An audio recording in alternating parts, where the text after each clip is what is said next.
Welcome to Flat Earth Debate Live. I'm your host, Nathan Oakley, and if you are new to this channel, or you've not done so already, then be sure to subscribe, hit the bell notification icon and join button if you'd like to become a Nathan Oakley 1980 channel member and keep up to date with the Flat Earth Debate. If you would like to support the channel, there is a super chat that runs alongside each of these shows while they are live rather. There's also a PayPal, Patreon and crypto link in the info box below the video. Also, below this video, you can get £50 for swapping your UK electricity supplier to Octopus Energy. Most importantly, if you'd like to join the discussion, simply mute the page you are currently watching. Then click the link in the info box below this video to join the panel and express your views on the nature of Earth. If you do join, please don't swear. If you do, you'll be ejected. And if you are, please don't try to rejoin the stream using sock accounts. You'll be warmly welcomed back on the next stream. Please also share the show on social media. Sharing the show obviously increases the live audience, but this in turn increases the chances of a more diverse panel, so please share the show on Facebook and Twitter. Now, we are joined by Neil, 10th Man, Eli, Brian's Logic, Arwin, and Adam Meakin, and a whole bunch of people on Discord, so welcome one and all. Hello. Hello. Hey, good morning. Hello. Hello. Good to have you all. Afternoon. Good afternoon, welcome one and all. First of all, well, a big shout out to everybody who's currently supporting my GoFundMe campaign. Really do appreciate the support, so thank you very much indeed. I might do another update video to thank all the people who've contributed since the last update video I did yesterday. So thank you very much indeed. Let's do a bit of housekeeping. Any evidence of a physical geometric sphere edge, that's a horizon, formerly known as Earth curvature? Well, we thought it was physical, but now it's apparently. The latest eclipse. You can use two optical devices and get two different results. Then it's definitely optical, because last I checked, if I take two different cameras in my eyeballs and I look at a building, it's still going to be in front of me in all three my eyes and the two optical devices.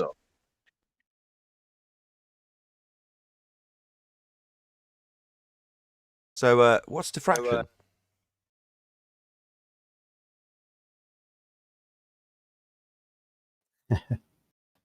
Bendy light, isn't it? Interference. No, that's refraction. No.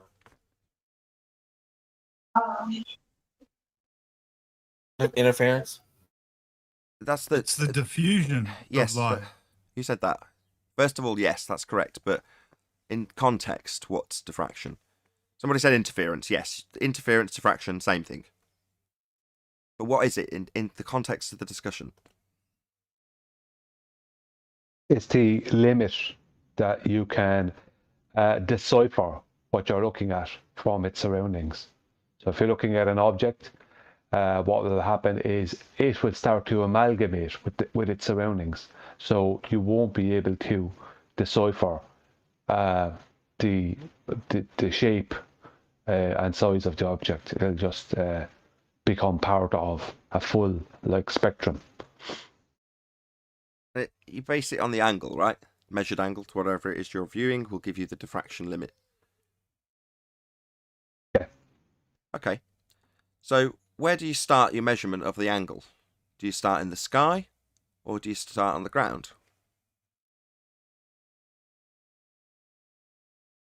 Well, on the ground. So for example, if I'm looking at a ship in the distance, I've got what angle to the propeller underneath the sea? What angle have I got to that? 0. 0. So the most limited angle, in fact non-existent, is the deck and what's below it. You can't see that at all. So that's your 0 line, right? Yep. And then from there, if you consider above your head at your zenith 90 degrees, you've got 90 degrees from there up. And then from the deck, you work up in angle, and the angle at the deck is the most limited. Correct? That's correct. Seems pretty simple to understand. See, our opponents, who formerly had hand-waved away the effect of the Rayleigh criterion being described as an angular limitation, diffraction limit, if you will, was that it's just merely for perspective, and we don't need it, we're just doing geometry. That's what we used to get. Now we've got one of our opponents, specifically Conspiracy Cats, detailing the Rayleigh criterion. Oh joy, something we discussed 3 years ago. The limitation of view due to perspective. Now that limitation of an angle, they're saying, well, if you're looking at a boat in the distance, you might not have enough resolution to resolve the windows on the boat, but that's got nothing to do with Earth curve getting in the way or it disappearing bottom up. And you go, all right, where's the propeller? Can you see the propeller? Oh, you haven't got any angle to the propeller. Interesting, we're talking about angles to things and how they disappear, because it's not in Earth curve maths. What about that, eh? Where's this in Earth curve maths? Because you've only got one assertion, haven't you, globe believers? Earth curve gets in the way. That's the only reason things disappear in the distance. Obviously not perspective that we're all detailing now and arguing about how and why things can disappear in the distance due to limitations of angle. Nothing to do with your Earth curve assertion, though, eh? I wonder why. That's because it's a hijacking calculator. Not really dealing with anything that we actually experience now, is it? It's only in existence in the maths, Earth curve. Doesn't really get in the way of things we can't see geometry. No. I haven't got any of that sort of single straight line geometry going on. It's all refracted for a start.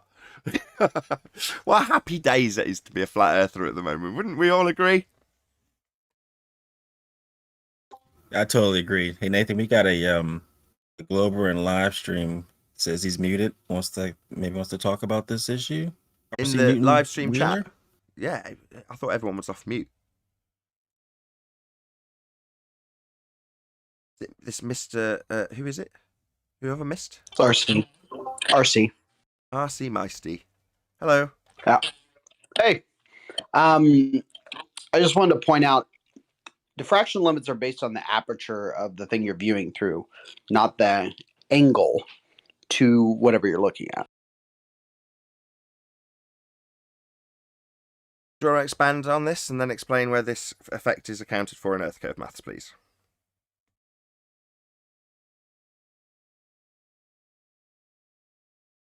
Yeah, you said it's based on the angle to the thing. That's incorrect. It's based on the diffraction limits are based on the aperture of whatever you're looking through. I see. And that's accounted for where in Earth curve maths? The Rayleigh criteria. Where's that in Earth curve maths? In Earth curve math? Well, yeah. You're talking about you can see what you Yeah. I'll reply.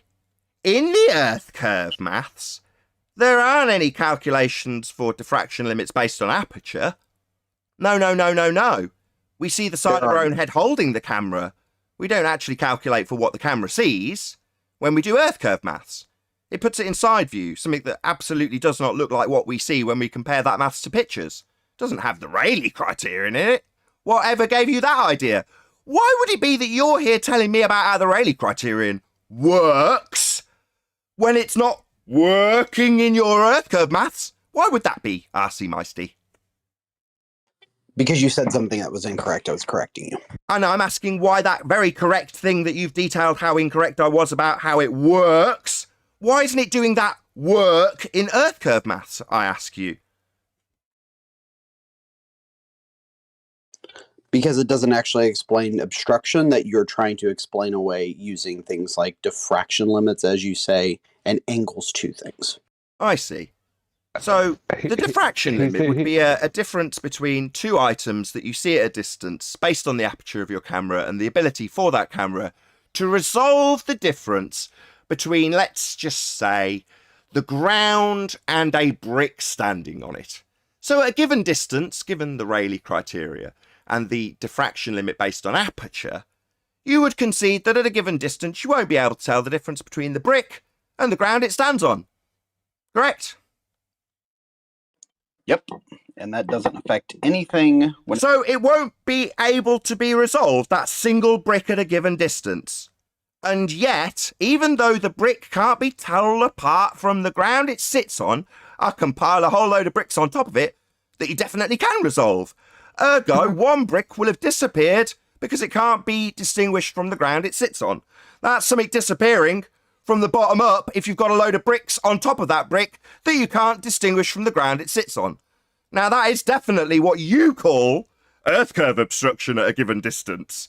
But given that we definitely can have a detailed explanation of how a brick can't be resolved from that and the ground it sits on, that would definitely be something that you call obstruction, we call the diffraction limit, and is definitely not being accounted for in Earth curve maths.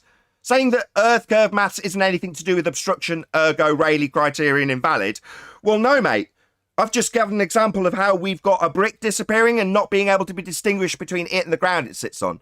So that would be a brick disappearing, irrespective of whether or not you can see the bricks that are sat on top of it, which, because they've got a wider angle, you can distinguish. I'm a bit confused at the claim here. Rayleigh criterion, the theta, the angle, is 1.2 times the lambda over the aperture size. Now, the reason we calculate that is because then we know what that lens can see to, what's the smallest angle it can resolve. Now, when we then work out the brick at distance, we can see the angle it has. That's the limit. When the brick actually occupies a space smaller than that, that's where it's no longer resolvable. So I'm a bit confused as to why the intimation was that the two things weren't linked. Now, you have to have the Rayleigh criterion to work from for the rest of what you're describing. It was implied it had nothing to do with it. It's a bit strange.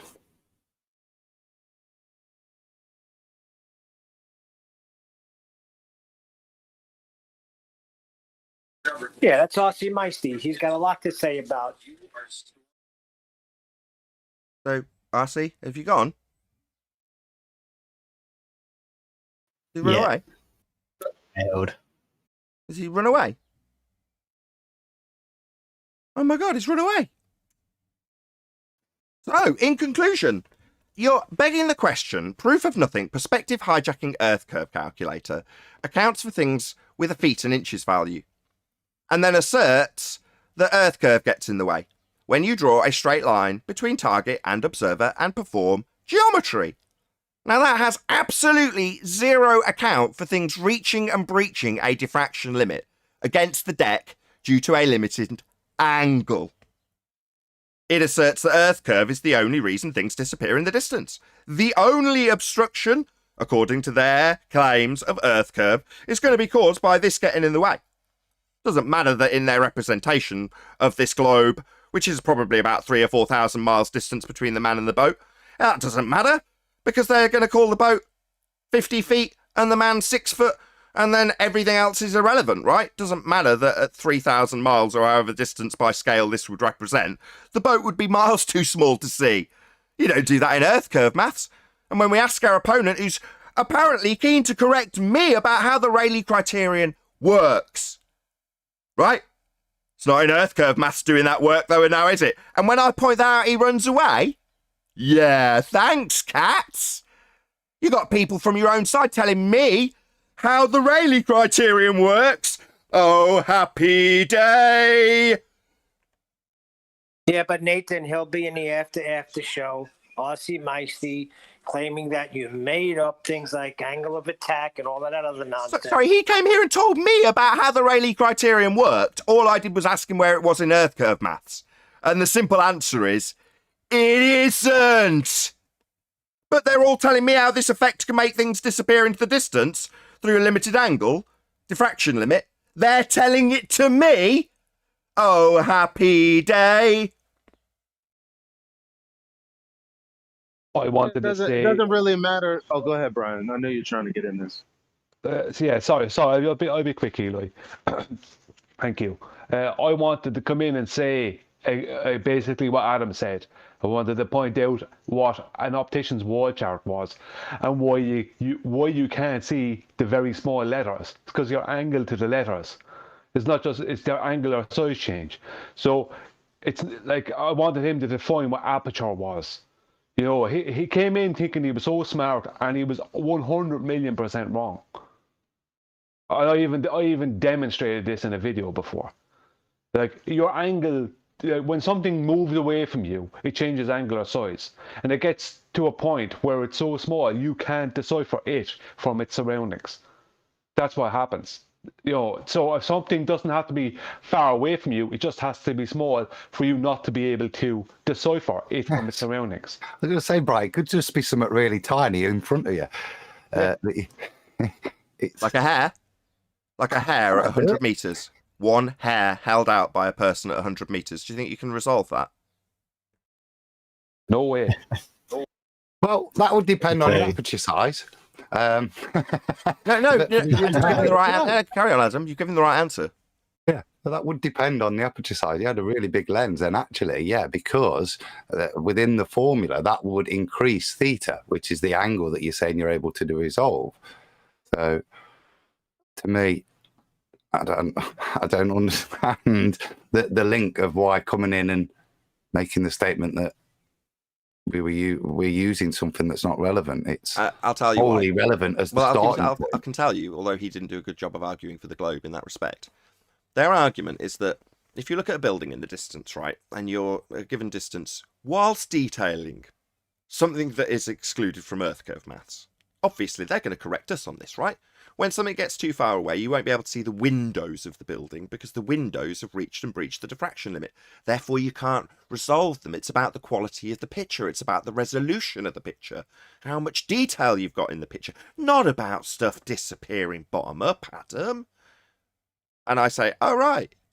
Can we see the propeller of the boat? No. What's the angle to the propeller? Oh, we can't see it. Why not? Oh, because there's a deck in the way. The sea's in the way. I see. So the most limited angle, 0, is the deck then. Not the top of the flagpole. There's nothing excluding you from seeing a wider angle to that. The sea isn't the same as the sky. The sea is a limitation. That's why you can't see the prop. But they want to claim it's just a detail thing. It's how many bricks you can see. You can't make out one brick at a mile. But that doesn't mean you can't see the whole building. Yeah, but can you resolve the difference between the brick at the bottom and the ground it sat on? Nope. Ergo, you've lost one brick to the ground because it's beyond the diffraction limit, against the ground where the angle's the most limited. But they want to deny the against the ground where the angle's most limited bit because it's devastating. Like it was 3 years ago. Sorry, no. Katz in his video shows the Aries disc, which are those little squiggly lines that he draws, the two small and the big one in the middle. That's an Aries disc, and he does correctly demonstrate how there comes a point where these two things interact with each other, diffract with, that become no longer individually resolvable. Now, as you're talking about the deck, the effect that the deck has of compacting all extra information compared to the sky is why you're losing that at the bottom. It's that much more compacting, that blurring of all those individual discs that make it impossible to resolve. Now, that effect is exemplified at the deck. It's magnified more because you're packing in so much more. Right.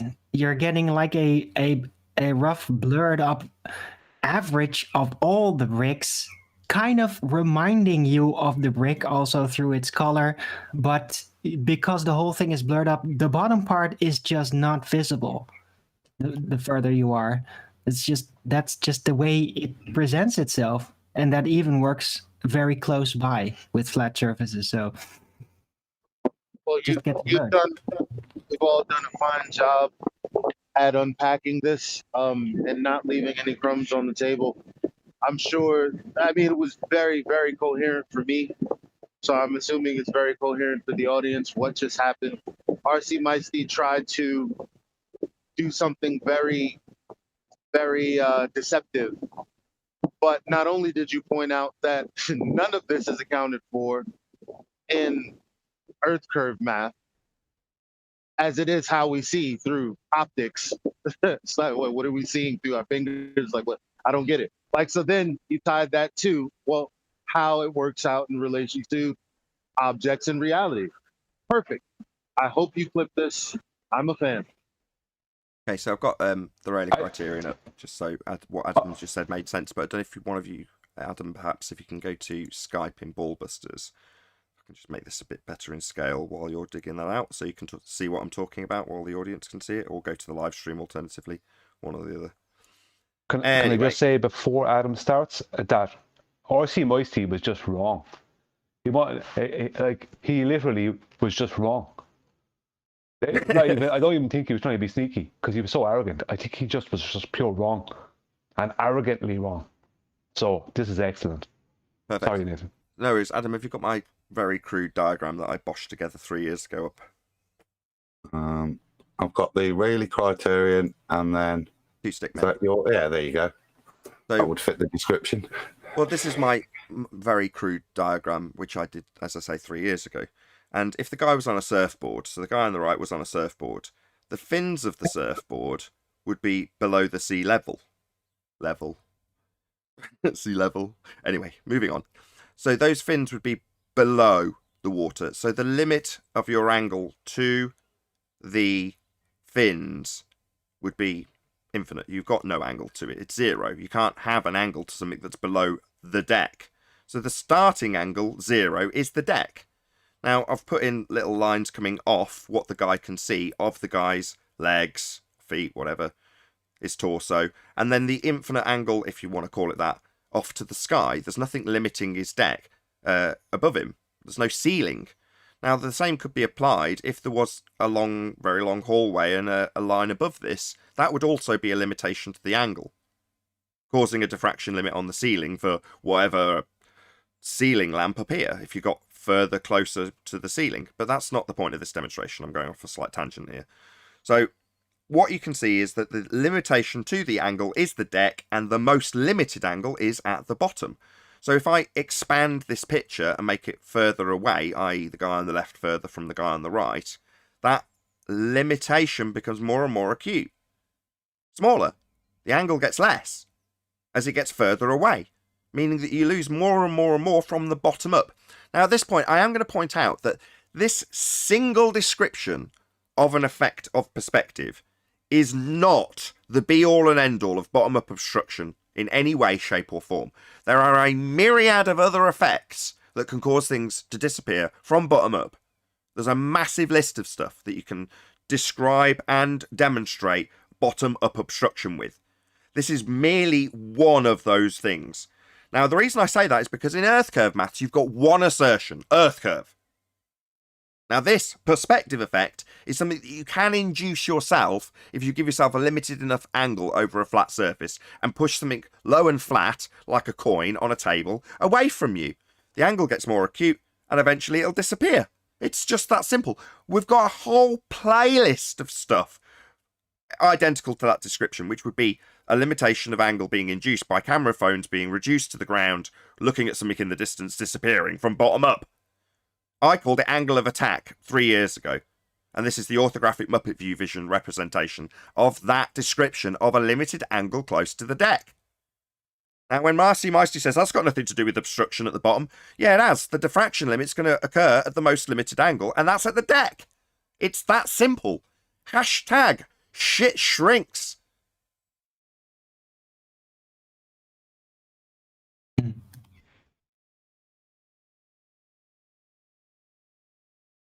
That was earth curve housekeeping. I'd also like to point out, no one stopped RC Mighty from responding. He just straight up left. I would have liked the response. We all sat and waited. Well, he's a coward. He's a coward. I'll give you the response again. Why isn't the Rayleigh criterion, who is so keen to be pointed out by our fundy globe-believing opponents currently, ha ha ha, hashtag thanks cats, why isn't this explanation you feel the need to correct me on not in earth curve geometry? Well, the answer is because it's a begging the question, proof of nothing, perspective hijacking earth curve calculator, and the assertion of a hump that gets in the way with its physical geometry only exists in the maths. When you remove all aspects of perspective and give targets feet and inches or meters value that do not change with distance. So the question is, why isn't it there? Why isn't perspective in earth curve maths? Because we don't live on a sphere. That's why. They've hijacked an effect that we see in nature, perspective, and called it earth curve in the most base form of their geometry.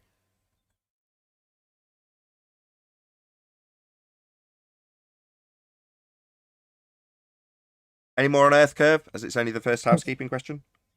The I only want to know where. I'd draw, Oh, Neil. I was just going to say, I want to know where all the geniuses, where were they when they started asserting that boats disappear, as they go into a distance? Where were they? Where were all the smart people then? Were there any? I don't know when they were telling us this back at the Isle of Man. My question is, where was Katz? Why wasn't he shoulder to shoulder with us telling them that the Rayleigh criterion's something that's real and needs to be accounted for when they were hand-waving us and saying it was full of perspective? Why wasn't Katz there? It would have been so much better. Just one last bit before I move on. I probably need flat Earth data for the full detail of this, but again, it just highlights this similarity between this and curvature math. If you look at this Rayleigh criterion and kind of work it all out, at about a mile, a 6-foot man will start to have the unresolved effect applied to around about 8 inches on a flat level surface. So you can see the similarity between when you use the human eye as your aperture size, how that mathematics has a great similarity at distance to Earth curvature.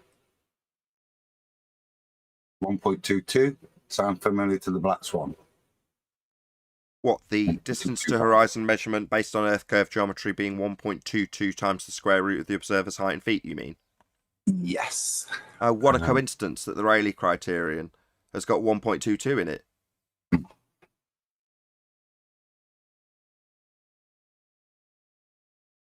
I'd say expert on that for full detail is flat Earth data. I think he does a good job, but beyond pointing out not a that direct comparison, but you can see that there is a hijacking there in the way it plays out. Well, there's no perspective in Earth curve maths, and yet there is an effect that coincidentally has the same number in it that can cause things to disappear from bottom up on a flat surface when you calculate for the limited angle against that flat surface. So there's definitely an effect that's not being accounted for. It's definitely got the same number as the claim that we see a geometric obstruction at 1.22 times the square root of the observer's height in feet in orthographic Muppet vision on a globe. Just a coincidence, you might say, though, Adam. Totally. Maths is like that, though, sometimes.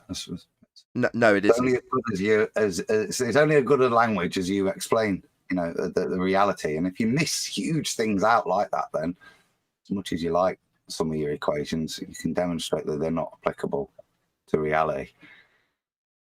Godzilla37 says, this one is just to piss the globies off. They love it when you receive money.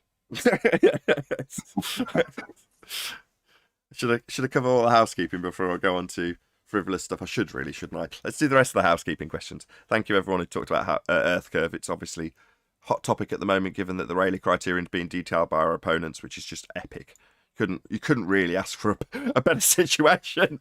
And I keep laughing every time I say it, but I'm slightly beyond belief about this, and I was from the moment I saw it when Flatsoid first trimmed out a bit of Cat's explanation for a Rayleigh criterion. I couldn't quite believe my eyes, and from what Adam has said, he was the same. He was like, "This is great."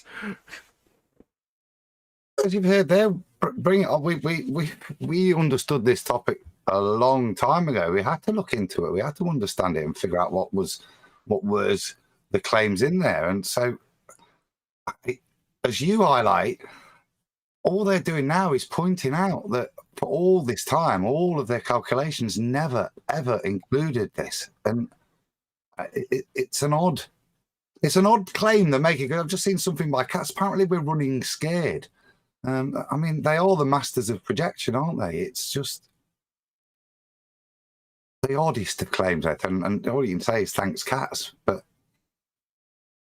yeah, it is one of those times that you go, I did say this earlier, but it would have been nice if he was there during the Isle of Man while they were going, nah, it's for perspective, we've just got geometry to worry about.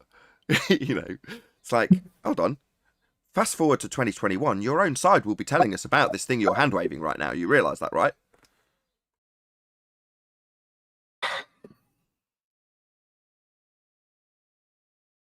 Anyway, let's do the rest of the housekeeping. Any evidence of axial... There was one last bit. Go on. And it's not a dig at Ranty, but it is, Randy was a great exponent of what we've just talked about here. He's got great images for it. So again, it's complete confusion as to why you would want to bring this up as a baller. Well, you wouldn't. Why you'd want to go down this track? They must be kicking You him wouldn't. for mentioning it. You wouldn't want to go down this track, Adam. You just wouldn't. I've said it many times. There's no way that the people who are in the know are thanking cats for this. This is not good news. Like, R.C. Meisty, do you think he's pleased? Right? He's come here and gone, ugh, you idiot flat earthers don't understand how the Rayleigh criterion works. Let me explain to you how perspective works. And I go, that's lovely. Where's it in earth curve maths? And then he launches into justifying why it's not in earth curve maths and why it's not needed. It's like, you've come here to tell us all about how it works, but now we just ask about how that fits in with your globe belief, and you're going to tell us how it doesn't work. Well, that must leave you in cognitive pain. That's an awkward position to be in. I mean, it would have been much better if it was left as being hand-waved as fleur perspective now, wouldn't it? But instead, they've got to discuss it with us, our own argument, that we just go, yeah, that's nice, you're correcting me. Where's it in earth curve maths? And then he does his whip it with a bum full of dynamite impression. Yes, we called it last week. It's the same thing. They're describing something, averagely, to address a point, and then in describing an effect, how it's calculated, how it's done, the history of it, they then go, but it's not needed. When we're discussing the Earth as a ball, and Yeah. it is snatching your own wig off, because they're highlighting that this thing is real, it's an effect, but then saying, but we don't need it in our maths because... Just in case anybody's wondering, what would happen if one of the fundies pumping this actually had the balls to come here and actually try and snatch our wigs off with it? Well, you've just watched what happens with R.C. Meisty. It will be trimmed out, and you will get to enjoy it as many times as you wish to replay it, because that's what happens. You go, yeah, you idiots don't understand perspective, and we're sitting here thinking, oh, really? This is not going to end well, Fundy. You're going to tell me how perspective works, are you? Oh, yeah, bring it on. Tell me all about how I'm wrong about perspective and how it works when it's not in your maths, because that's going to end badly every time. Shout out to Chief Brody, who says, this is apparently a super chat, but it is actual. Thank you very much for the support, Chief Brody. Really appreciate it.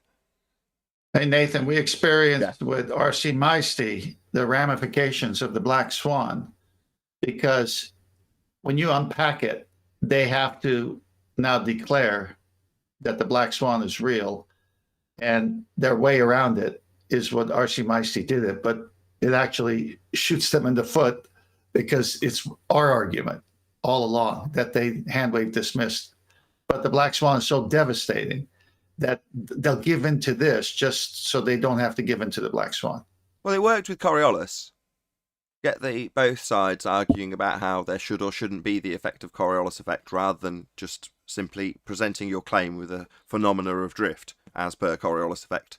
Well, much better to have it be very confusing and have your globe believer defending why you shouldn't see the drift that's supposed to prove it, and have your flat earth believer telling the fundy how they should be claiming Earth's turning underneath, and they're not. And then some idiot on the periphery like Simon Dan coming along and telling the flat earther that his reference frames are ruined, not realising that he's watching a fight about globe Earth reference frames. You know, those sorts of nonsenses could occur with Coriolis effect. When it comes to Earth curve, nah, you've got a physical obstruction, a hill in the way, a bulge, a geometric horizon. That's what your Earth curve math shows. It's marked with an X, labelled horizon, in your begging the question, proof of nothing, perspective hijacking Earth curve calculator. That's your claim. So coming here and telling us all about perspective, that's not going to go over well at all. When you've got a hijacking of perspective and an R value we've debunked and a geometric horizon we apparently can't see, because it only exists in the maths. Yeah, you go ahead and tell us all about perspective. Yeah, it's just one step closer to the realization that the Earth is obviously and observably and measurably flat. But Nathan, when you actually say, like, perspective causes the Earth curve calculator to not be functional because it excludes it, then it's flurspective. But when they actually try to explain observable details, in optics, then it's glurspective. Then it's okay because that doesn't have any consequences. It's not no. important. I think you'll find that's already been given a name. It's called Mongtrig. It's copywritten. If glurspective just ends up being Mongtrig, you know you're going to get sued. Moving on. Flat Earth's imploding again. What? Oh, you Flat Earth infighting. Oh, I see. It's called reverse projection. Very, very clever. Can we move on? I have one thing to say before we move on. Just one thing. Go ahead, Brian. Yeah, it's very small, and but it was just something everyone should hear.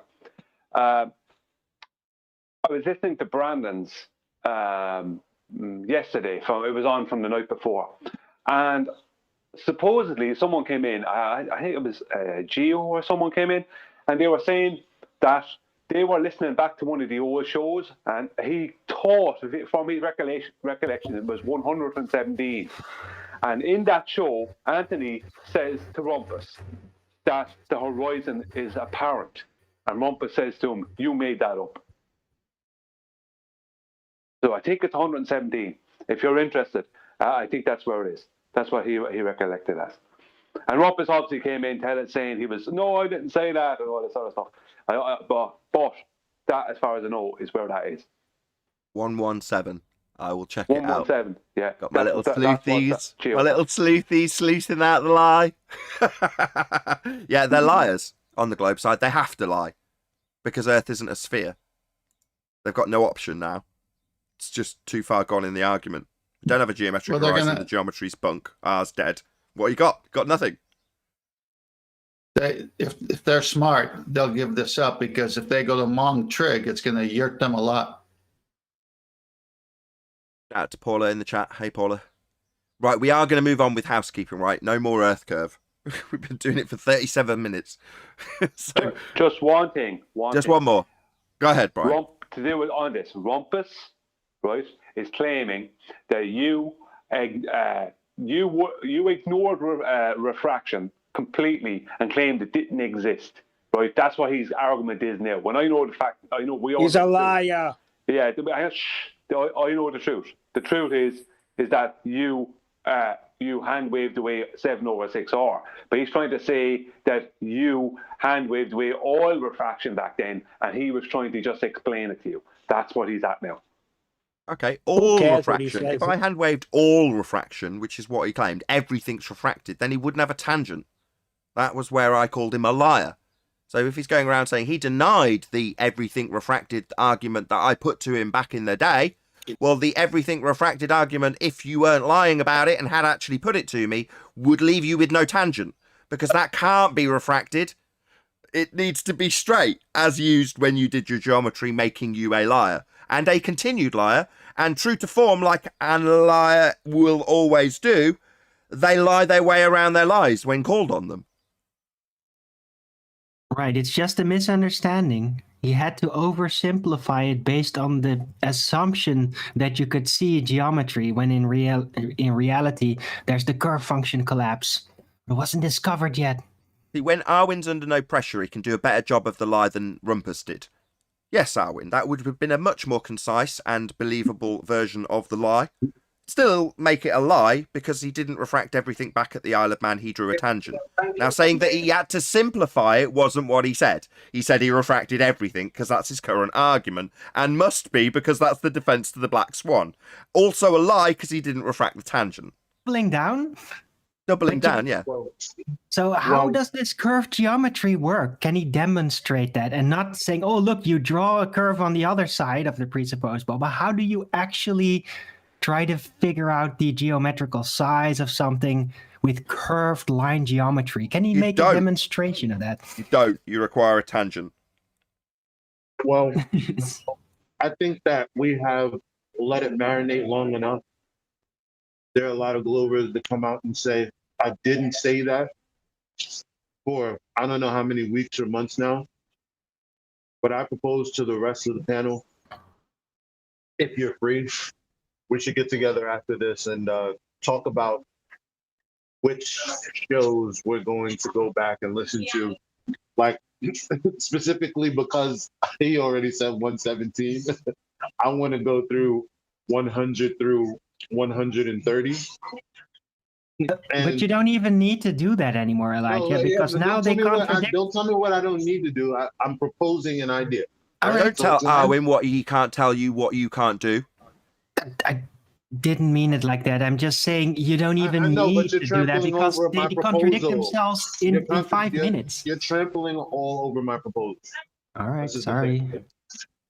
Oh, I've got some props for a simpler example. Let's say I wanted to look at 100 shows apiece, and I'm responsible for doing homework over the course of the month, 100 through 200, someone else through 200 through 300. We could find so much dirt on these guys that we. Why do we need to? Well, I mean, we don't need to. You don't need to take a bath, Neil. But what I mean, dude, no. Cares? Every day I need to take a bath. Neil, Every day that lie is. Neil, I would suggest. hold on. Hold on. What he's saying is, let's really highlight how they are liars with examples. That's what he's saying, and you're saying, why do we need to? Well, because that's what we do. That's what we do. We show how the people who defend the globe have to lie about it because we're not on a globe. And he's saying, let's highlight that. And I'm all for it, actually, Eli. Nobody's backing you. And I'm going to be the one who says, yeah, man. No. I've been encouraging that for ages. I've been saying, look, if you're an audience member, go back through the old shows. Just listen to some of the claims they used to make that they now deny making altogether. Or not. Or I'm not saying anything today. Anyway, let's give Arwin some props. such an echo chamber in Nathan's panel. Anyway, Arwin, can I just give Arwin a few props? I was listening to your... Nathan? Yeah. Can I just check, what have we got to agree to do? Just got to agree to do anything. No, I actually, all I was going to flippantly say was you could do that research, but I'd just go randomly pick one of the old school ones, go anywhere on that timeline, press play, and there'll be something. It'll be very. That's my point. But a nice succinct list, which is time stamped exactly to hold them to task to, I think would actually be a useful tool. Okay, fine. Good. Hold on, Eli. Hold on, everyone else. Hold on. So yes, if you're going to do it, go and you're going to send me information. Don't just say show 114 or something useless like that. Obviously, you need a full timestamp.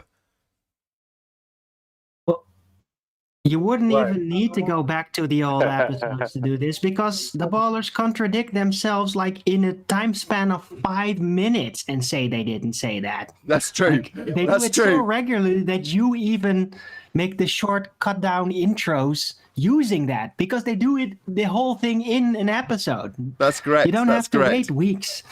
No, what I'm saying is I don't often actually have to go back to an old show to find where they've contradicted themselves. Often they'll do it in the same breath. Exactly. That was my point that I was trying to make.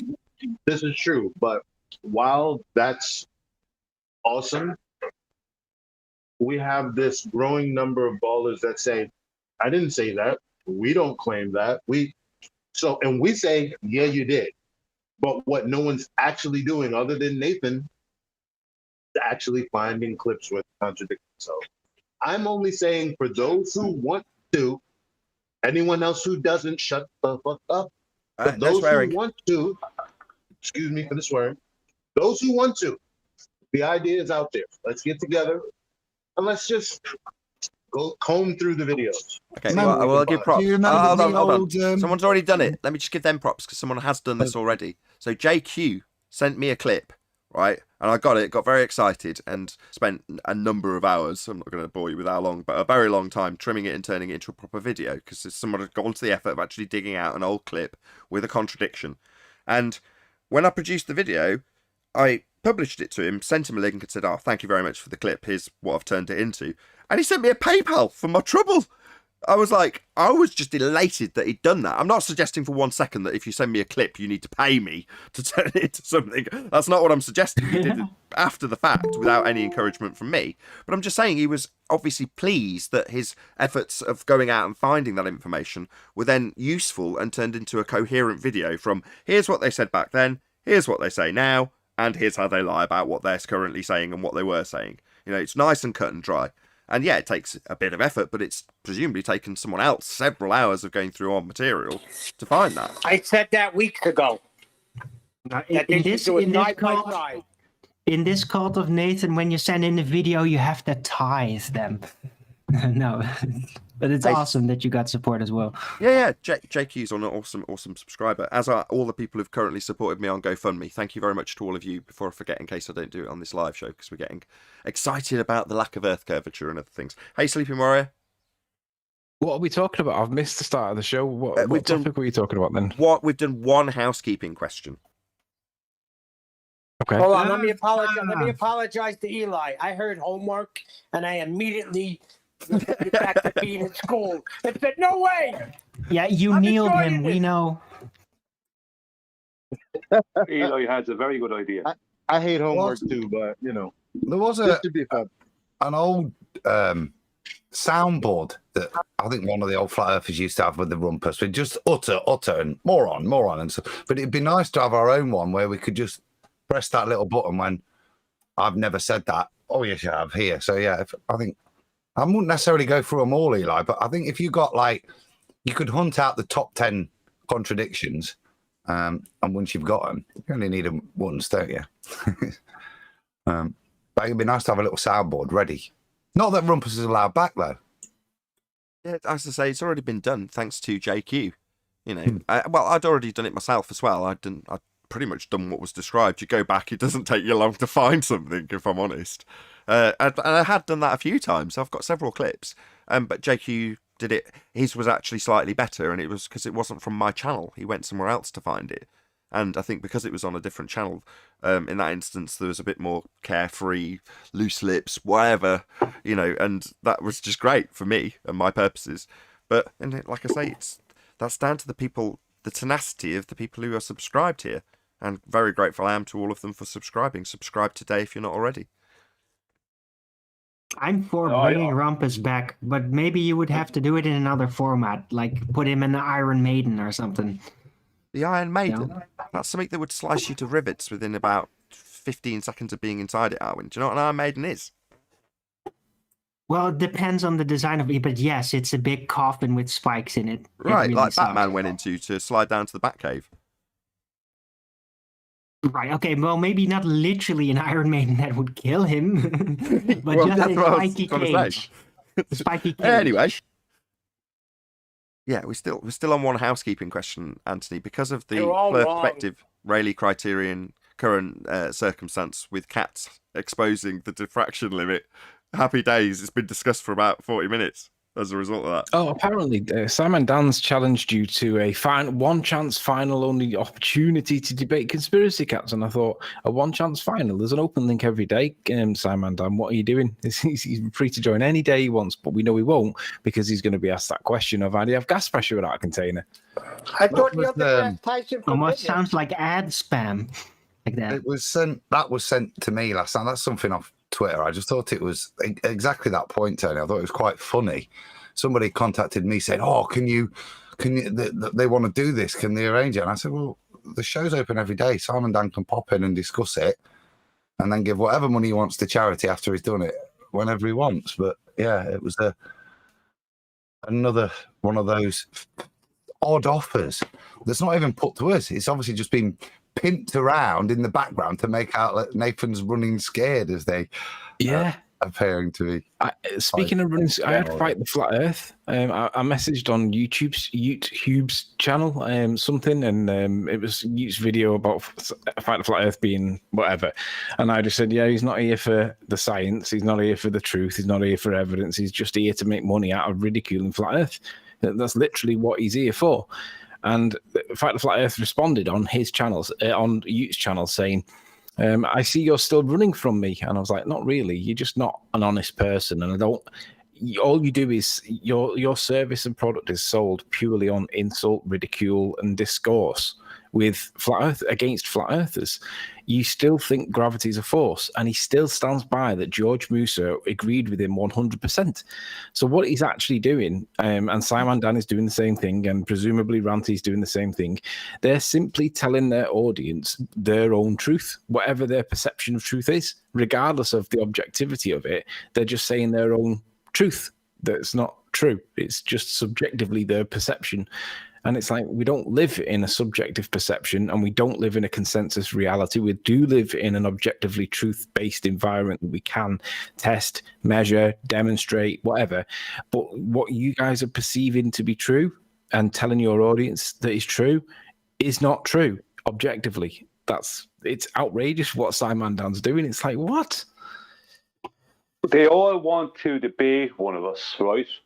Yet, the likes of Fight the Flat Earth won't tell the truth. He won't be honest, and he'll want to have a debate all the time on his own channel where he has the mute button, or on a channel that suits him.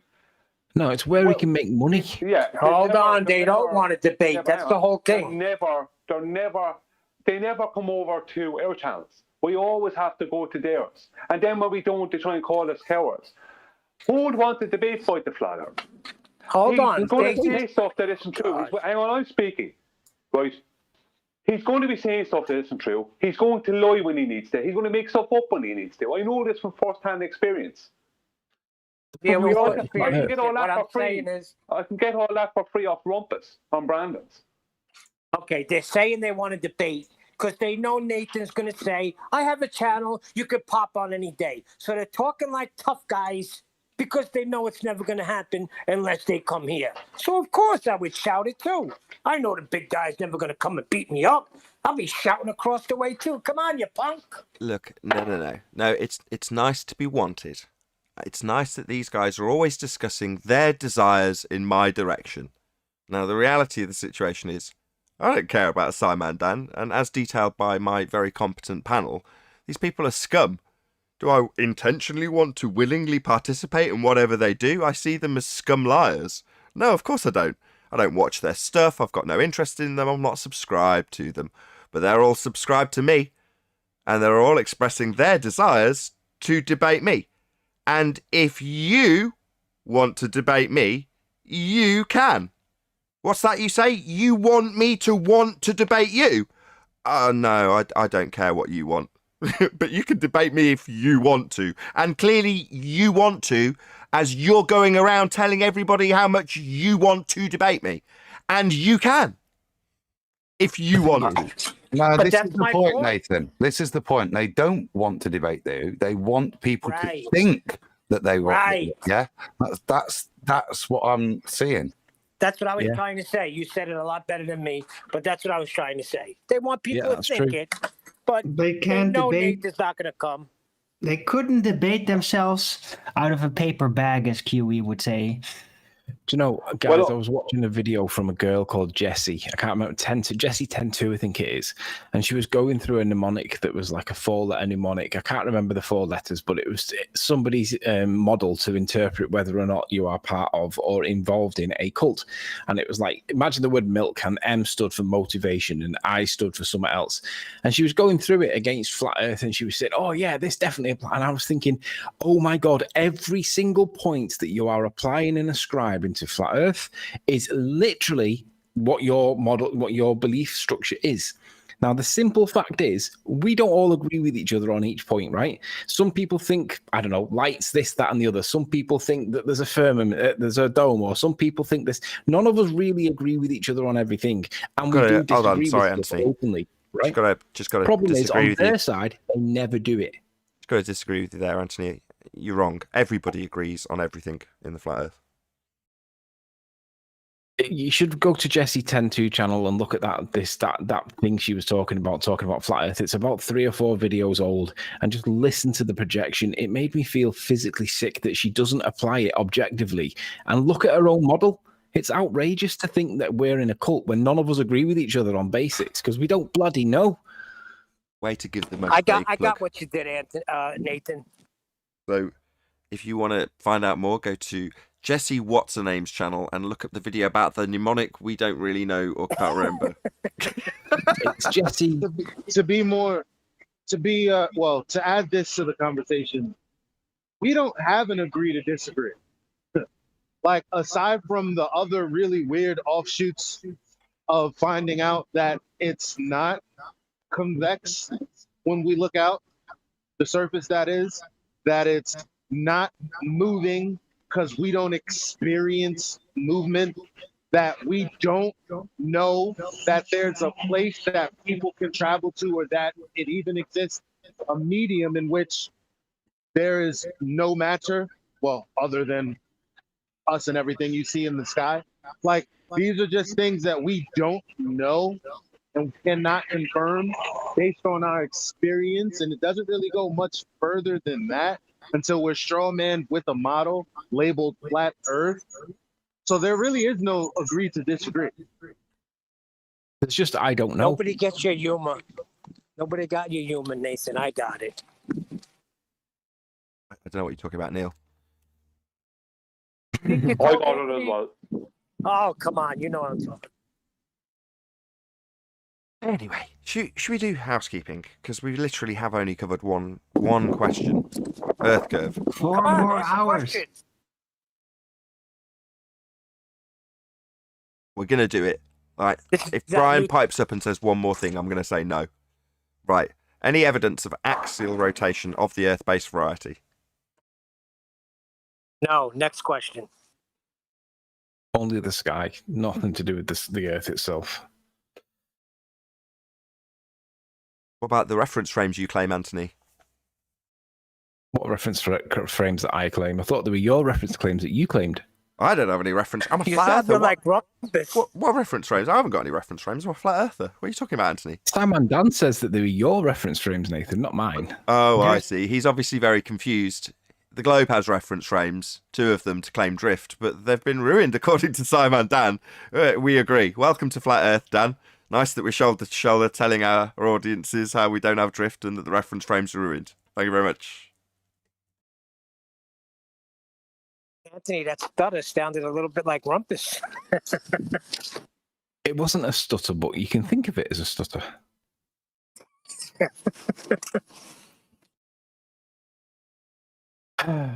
Any evidence of the distance to the sun? No, but again, we can just calculate it. We can assume physicality of these celestial objects, these celestial lights in the sky. We can assume that they're physical, and we can assume that they might be spherical, and we can assume that one of them might be the same size as Earth. And then once we've done that, we can then formulate everything else. So just calculate it into existence. So why can't we just go to it? I don't know if it is a thing we could approach. I don't know what it is. The physical assumption bias, detailed by Arwin, is something that heliocentrists suffer from. I don't know if flat earthers also suffer from the same affliction as a byproduct of being a form of heliocentrist, but ultimately speaking, we have no idea what it is, physical or otherwise. So the notion that you could go to it is benign. You don't know what it is to know if you can or can't go to it. Yeah, but sometimes, like, I can use a tool, and I could shoot a laser across the other side, and it'll give me the exact measurement. Like, they don't have a tool now that we could shoot to the light to give us a measurement. I don't know. The current claim is that it's 93 million miles away, based on Christian Huygens' assumptions of Venus having the same size R value as Earth when assumed to be a sphere, as detailed by Anthony Riley a few moments ago. That's the described paradigm that we live in a sun-centric world, heliocentrism, sun at centre. Well, that's the paradigm that you're going to get. If any measurements were to exist, Neil, they'd be within that paradigm, because that's the paradigm 90% of whatever percentage of the Western world are under currently. Yeah, the magic trick. In other words, once we realise that we don't have an R value, an assumption of Venus being the same size, the physical assumption of orbits, and all of those other begging the question fallacies that go along with the heliocentric system, once you've relinquished yourself of that and you don't know, that doesn't mean that you're going to be the arbiter of what the sky is, just because you realise that the philosophy of heliocentrism, ergo religion, let's actually say, isn't correct. That doesn't mean that you're suddenly going to have all the answers. So when challenged as a flat earther to provide answers for what the sky is, how we have gas pressure here, how eclipses work, or anything else of that nature, unless you've actually gone out and made a claim about what those lights in the sky are, why would you know? All you've had is the same thing you're going to be talking about with someone else about being wrong. That is to say, all the propaganda and lies is all you've got to go on up until that point. What would make anybody think that you're suddenly going to be the arbiter of truth in that regard when all you've got is the lies they've got to go on? Guns and Navarone says heliocultism. Yeah, I agree. See, if you look at like racism or all of the isms that are discriminatory by their name, because they often put ism against something that they don't want, you know, like they'll put a negative connotation towards it with the word ism at the end of it. What does that make heliocentrism? Racism, heliocentrism, all the other isms? Just a religion, a philosophy turned religion. I wouldn't even call it philosophy. I'd call it delusion. All of the isms are, globalized matter. Yeah, globalized matter. Yeah, that's literally what it is. But it is a religion. It is a religion, you're right. It's a delusion. Listen, it can't be a religion because a religion is generally done in good faith because the people that follow any religion, be it red team, blue team, they all got a genuine belief that their belief or the religion is true.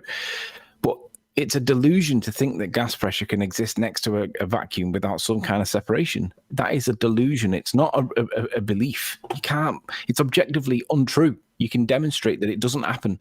There are no demonstrations that show gas pressure can exist next to a vacuum, but people claim that it's true. Well, that's a delusion. No, it's a belief. But if you can imagine that it might have been misunderstood, then you can still continue believing it from a genuine perspective, right? It's not necessarily lying. It's believing that it's misunderstood and then really doubling down on that. That's how it really works for the trenches. But let me just ask Anthony a quick question. Is Scientology a religion or not? I don't even know what Scientology is. You don't know what Scientology is? No, I've never even heard the word, I don't think. Maybe I have. Tell me. Your theta meters are low. Levels are low. About the Archons. You don't know about Scientology. Tom Cruise's religion. You don't know about this. Oh, Tom Cruise Scientology. Oh, I know that it's considered to be like brainwashing in some way, but I've never looked into it. You've never heard it referred to as a religion? Yeah, I've heard it referred to as a religion, yeah. God, I've picked the wrong person for this discussion, clearly. Yeah, you have. Sorry. It's referred to as a religion. Oh, no. It's referred to as a religious cult. Yes. Okay. I don't know why Anthony has a hard time playing along. What's going on with you, Anthony? I don't know why Neil has a hard time understanding when a point's being made. The questions that he asks aren't necessarily useful. Anyway, moving on. So, you would consider Scientology a religion? I don't know. I don't know enough about it. Just I know that it's dodgy. I would. Hold on, it's officially classified as one. He just likes making editing work. I would, Nathan. Just likes making this editing job much harder, doesn't he? That's what he's doing. I don't know what you're talking about. There's a religion called correcting Neil. Nathan's the head. Oh, God, martyr time. Stop kneeling. That was a good one, dude. I'm getting fundy obfuscated by my own bloody panel on the flat earth side. This is unreal. So, Scientology then. We would or wouldn't consider it a religion. Please, someone say yes. I would. You would consider it a religion. Me as Excellent. What is? I'm going to talk to Adam only. You seem cooperative. I want to rumpus him. Right, Adam. Yeah. The basis of Scientology is what? It's hybridization of Christianity and heliocentrist worldview, but it's very fundamental based in aliens. Aliens that come from heliocentric viewpoint. Correct. So the alien part of the Scientology is currently no different to normal heliocentrism now, is it? Mainstream fundy heliocentrists. What's that you say? Definitely aliens. Look at all the UFOs. So, your religion parallels that a little bit closer to Scientology then. What with you both having the same sun at centre paradigm with a sky vacuum and orbits and little green men that come from there. It's actually exactly the same as Scientology at the moment. Heliocentrists, you're in a religion. Hold on. It's not aliens. The aliens were from long, long ago. No, it's alien spirits that are in the ground that are causing us trouble, and there are theta levels and all that, right? Way to completely piss all over my point, which is that heliocentrism is a religion, and it has offshoot religions, one of which is Scientology. It's merely a derivative religion of the base. That's heliocentrism. That's the base religion. Well, it is Scientology, but kind of without the spirituality. Well, multiple planet theory, you could call it. That's a good example. That's a good way of putting it, Adam. Well, if you take the spirituality out of religion? Scientology, then you are basically just left with a model, aren't you? Model, yep. Yeah, the Roman Catholic Church. Oh, but you just left with the heliocentric model, aren't you? That there's balls over there with people on. Well, who started the heliocentric model? Who cares? Why is that? Can I please get to the crux of what Nathan is trying to say? I just want to focus on the fact that it's a bloody religion. That's it. Not where did it come from? Am I correct in saying that what you're trying to say, Nathan, is that heliocentrism behaves the same as all other religions, and all religions behave the same, where they will defend what they believe with lies and contradiction just because that is their belief, not because it is fact or truth. Correct. Is that correct? Correct. As an example, Johnny Ragadoo, or whatever he's called in my comment section, will literally defend the point that the second law of thermodynamics would have a day off because he's got a sky vacuum belief. In other words, whatever lengths of absurdity they need to go to defend their belief in their paradigm, sun at centre in this instance, that's how far they'll go, because it is a religion with religious beliefs. That's a freaking revelation. Well, Ferris Bueller had a day off. Why not the second law of thermodynamics? Got three people asking a question at once. Hold on. Go ahead. Was it Rams from Discord? No, I said. Is religion the belief in something without evidence? Is that Yeah, the like meaning sky vacuums. of Yes. what a religion is? Yes. But wouldn't they argue that they do have evidence? Yeah, that's why we ask, how can you have gas pressure without a container? When they say, yeah, we've got a sky vacuum. And we say, well, how can you have gas pressure without a container? See, Buddha is definitely God, because I got a picture of him and seen it in the temple. So, that's the same as what they're doing, aren't they? Here's a picture from space, so it must be real. You know that picture of Buddha you've got? I'm sure he works down the road in the chippy at mine. That's Thursdays, Fridays part-time job. Way of resting. No, but you get the point. You can't. It's just another religious icon, is what their NASA stuff is. It's not addressing in any way the question about, do you have gas pressure without a container? No. Yeah. I was listening to John's top 3 flat Earth arguments, and I was a little bit behind. I was about 15 minutes behind live, so obviously I was listening dated, and I missed the first one completely, or might have been the first and second. Anyway, I was trying to ask questions to catch up with what I'd missed, and I was listening to them, and I'm like, we really don't need to go past any of these 3. We could literally stay at them 3 and just don't go on about any other topic, because any of those 3 things there, if you deviate from them, you start opening the doors to begging the question, and you might not realize it, but once you're begging the question, if you don't realize you're begging the question, you're then into the realms of murkiness with 50-50 arguments. But if you don't do that and you stop the conversation before it goes to those 50-50 begging the question arguments, then hold them to account with those 3 points, because those 3 points are the strongest arguments. I do agree with John. We need to make them account for things like gas pressure without a container. It's such a strong, powerful argument, so easy to understand. I don't like the Coriolis argument, to be honest. I prefer the gravity argument myself. I think gravity is the best one because it's debunked by its own definition. If you remind them that it's an effect, then it's game over because it doesn't accelerate mass. But Debunked.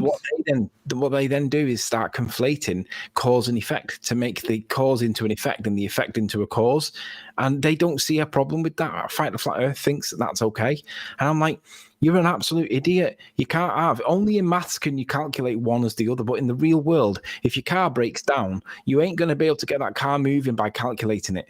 You need to push it or provide propulsion or whatever, but you've got to provide a force, right? You can't just calculate the force into existence because something's moving. And it's just outrageous. But for me, gravity, gas pressure, and the lack of measured curvature, like bendy water, where is that bendy water? Where is the bendy atmosphere? There isn't any, is there? So it's Tony, I want to rebut that. Yeah, Brilliant. you can't disprove a claim when the claimant doesn't actually know what he's claiming. That's an argument from ignorance fallacy. What do you mean, Owen? What did I do? No, well, that you debunk them, but they don't even know exactly what they're claiming. So I don't know how it is. I think I've done a pretty good job myself reinterpreting what gravity is the most likely thing to be.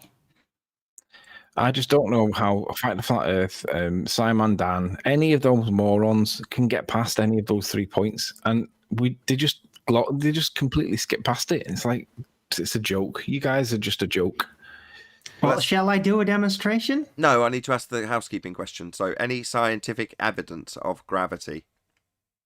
What's gravity? Bending of space-time from a conceptual medium causing the emergent force of gravity mass attracting mass. No scientific evidence. Yeah. Can you demonstrate that, Arwen? Look, you did so well till you got to the emergent force. So you described pseudo-force space bending and then said emergent force. No, conceptual mediums don't produce emergent forces. Well, You don't know that. That's what Fight the Flat Earth came back with me yesterday. He said that the bending of space-time causes an emergent force we call the force of gravity. And I'm like, that's just complete nonsense. That's not how it's defined. No, it it's very be that easy. creative.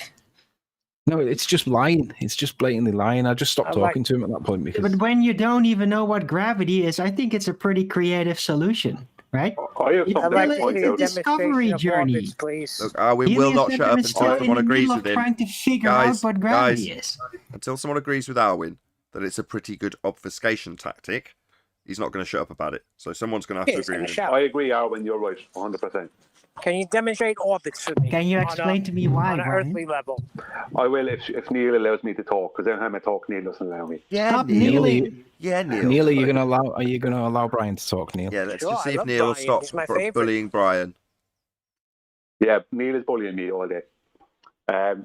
Yes, Aaron, what you're stating is that they don't even realise, they haven't actually figured out what gravity is. So they're arguing for gravity, but yet they don't even know what it is yet. Right. Well, they're still under the assumption that it's actually a cohesive thing, when what in reality gravity really stands for is a whole bunch of different effects that have been mistakenly attributed as a universal thing, right? And it really isn't. It's just a scattered bunch of elements that have been nicknamed gravity on a colloquial level, and then they imagine how it's a uniform thing. I like the universal thing better. So no scientific evidence then? No, absolutely not. Well, any single viable hypothesis from any of the fields of astronomy, cosmology, or astrophysics? Nope. Black holes suck. Got a few people in Discord now. Did you want to join in on the housekeeping? Especially if you're a globe believer? Any science at all for a globe is what we're asking currently.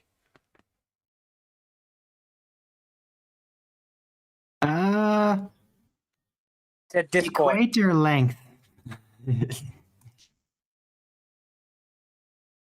Equator length and correlating star orientations and sun positions. That proves a globe. Evidence. Not a hypothesis. I would like to see a demonstration of orbits. Begging the question fallacy. Just look up at the light. It goes in a circle. That's an orbit. Therefore, it would still be cool if they therefore could we do it fall with around the orbits. sun. No, that's a begging the question fallacy. But I mean, if they get a vacuum chamber, if you're going to assume that the celestial lights are physical objects, then it's going to be very tough not to imagine the Earth being a globe underneath it. Right, it's not difficult to not imagine that I'm on a spherical surface falling around the sun. That's not difficult to not imagine. Surprisingly easy to not think about it at all, Arwin. Right, but in the process, you would have to relinquish the idea that the lights might be physical objects, because that will get in the way. Even when I was a heliocentrist, when I was actually looking at the sun, in a matter of speaking, did I ever imagine that I was falling around it? Even as a heliocentrist, that was not something that was within my comprehension. Yeah, but Nathan, if they did it in a vacuum chamber and they demonstrated with marbles things orbiting, it would be different then, right? Or would that be just another great magic trick? Right. When have you seen marbles falling around other marbles in a vacuum chamber? Is that something you've been witness to? No, I'm saying I want to see that. They should be able to do it. They can't do that. Well, they will just give you this funnel of cloth and then throw the marbles in them, and they will. No. I've seen that. No, what they will do is they will say to you, right? They'll conflate two different gravities. Well, only one is gravity actually. They will say, "Oh, the marbles don't have enough gravity because they're not big enough to go around each other." That's inferring actual real gravity, which is a force of gravity, and then they will try and say that's why they're not able to bend space time, which is going into something that has nothing to do with gravity. But that's it. They just call it the same name. Call it the same name. So they'll infer that we can't show you that because we don't know what we're talking about concerning two different types of gravity, where one of them is not gravity, and we can never demonstrate any of our claims. But you should be confused by now. So. I hope you're happy. That's what will happen. I know that sounds a bit crazy. Is that what they mean? Correct. What will happen? Is that what they mean when they say they can't demonstrate mass attracting mass because they can't get anything as big as Earth? Yeah, well, they can't prove it. They can only give a demonstration or a visualization of how to imagine what it is. Right? That's what they do. Yeah, but what they'll do is they'll infer a force of gravity, which is mass attracting mass, and say by saying no, because we don't have anything that has big enough mass, is what they'll say, right, to create the gravity needed, right, basically the gravitational attraction needed, and then they'll go on to tell you about space-time bending. Two completely different things. One of them is gravity. The other one is to do with geodesics, fourth-dimensional acceleration effects, nothing to do with gravity. Anyway, don't mind me. Just right. So it's all a But bunch they of need the baloney. bending of space-time. They really need it hard because otherwise they can't calculate the orbit of Mercury, right? They have to keep it in there. That's the base. That's the start. They're trying to explain the movement of the lights in the sky, Arwin. So that's the starting point, right? Now, the fact that I'm decrying the assumption that therefore we are falling around the sun is the end point. But you start off by looking at lights in the sky and observing a phenomena and going, I wonder what causes that. And then setting about describing it mathematically in a realm that doesn't exist. Now, that mathematical description of those movements, of those lights, that would be orbits, yeah, observable and described in the mathematics of pseudo-4 space. Now, does it all work? No. But it doesn't in any way, shape or form lend itself to the assumption that we fall around the sun. Yeah. Right, that would require actual motion. It would require the person making the claim to make the assumption based on the observation of what lights are perceived to do when you assume they're physical bodies, and you perceive that those physical bodies are moving around one another, and then you describe mathematically that process as an orbit, and then attribute that process described in pseudo-4 space mathematically to Earth doing the same thing around the sun. That's the process. Well, no. Just assuming that Earth's falling around the sun is a begging the question fallacy. Orbits, by its nature, is just a begging the question fallacy. They're trying to prove we move around the sun. Well, looking at a light in the sky and saying that kind of looks like it moves around that light, and I assume those two things are physical, therefore my assumption that we're on a physical sphere and we're falling around the sun is ultimately always going to be true because I see a light doing it in the sky. No, that's circular reasoning. Yeah, exactly, Nathan. They'll tell the average person or somebody inquiring that the reason that Newtonian mechanics didn't work correctly and they had to change to Einsteinian was because they couldn't correctly describe and predict the orbit of Mercury. And this is where it always goes to, the orbit of Mercury. And then people go, oh, wow, so that must be what is the orbit of Mercury? And then the people are trying to figure it out. It's like the orbit,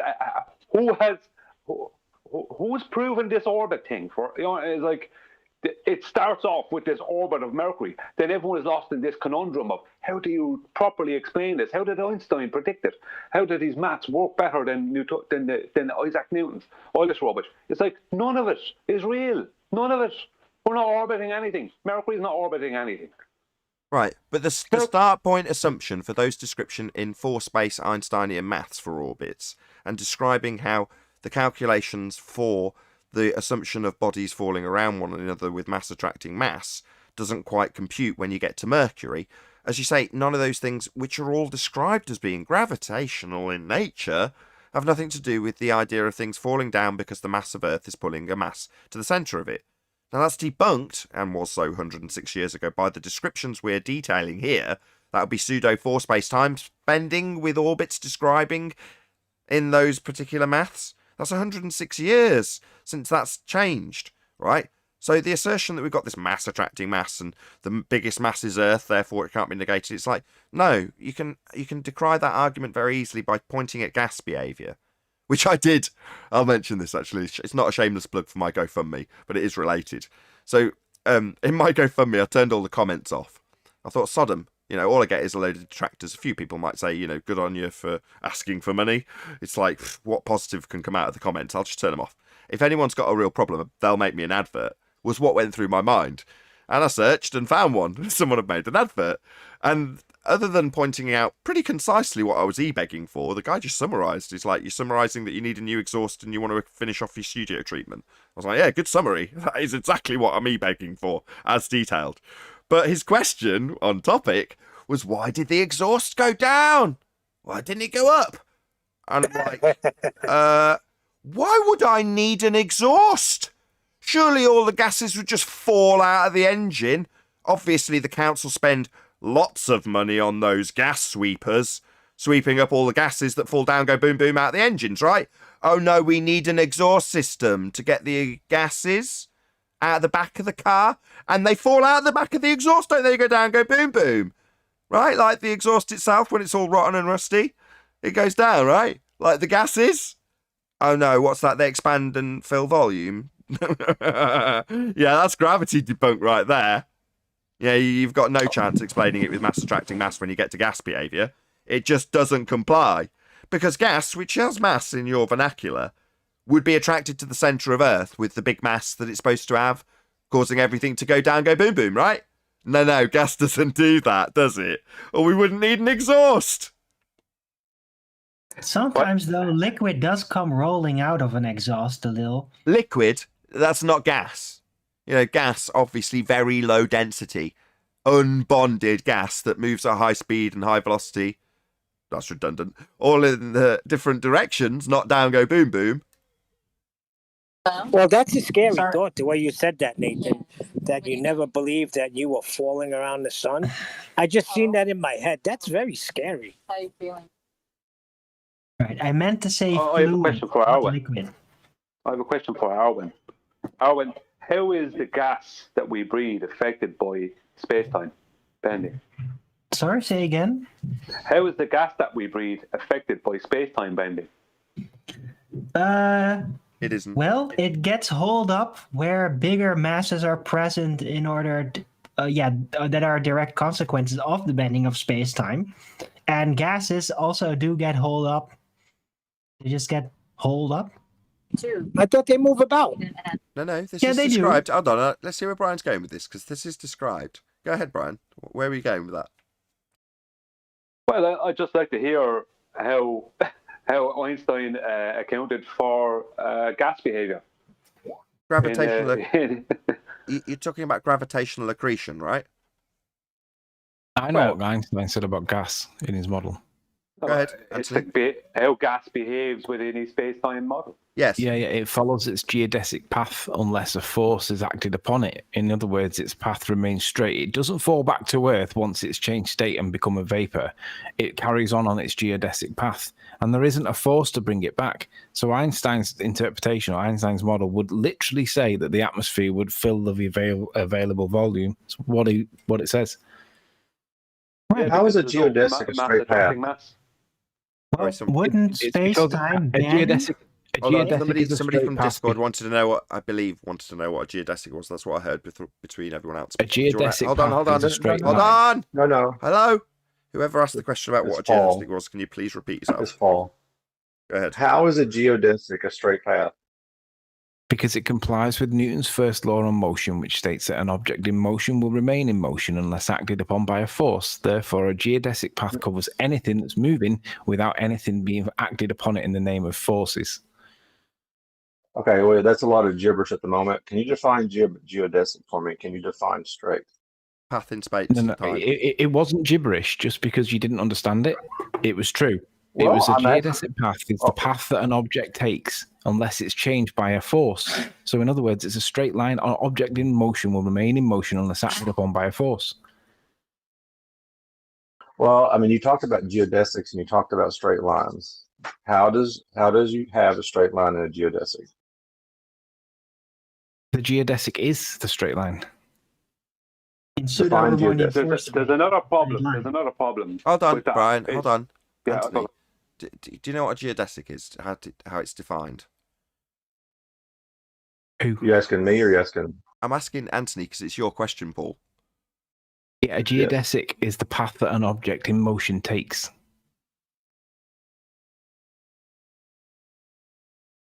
A straight line. That's incorrect. Can you cite your source, please? Okay, correction, please. Correction, please. It's incorrect because it's the description mathematically of an object moving through pseudo force space. Now, your description of a geodesic is not an object in motion.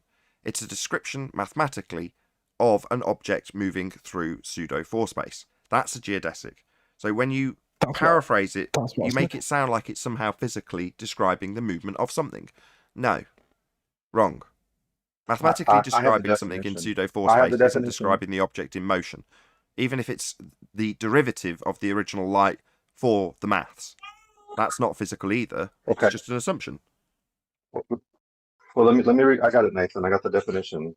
Geodesic, relating to or denotating the shortest possible line between 2 points on a sphere or other curved surface.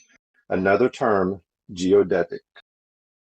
So how do you have a straight line on a geodesic? Can I also read out Paula's, Anthony, for you? Thank you, Paula. Hang on, can I just clarify? Was Paul reading geodesic or geodetic?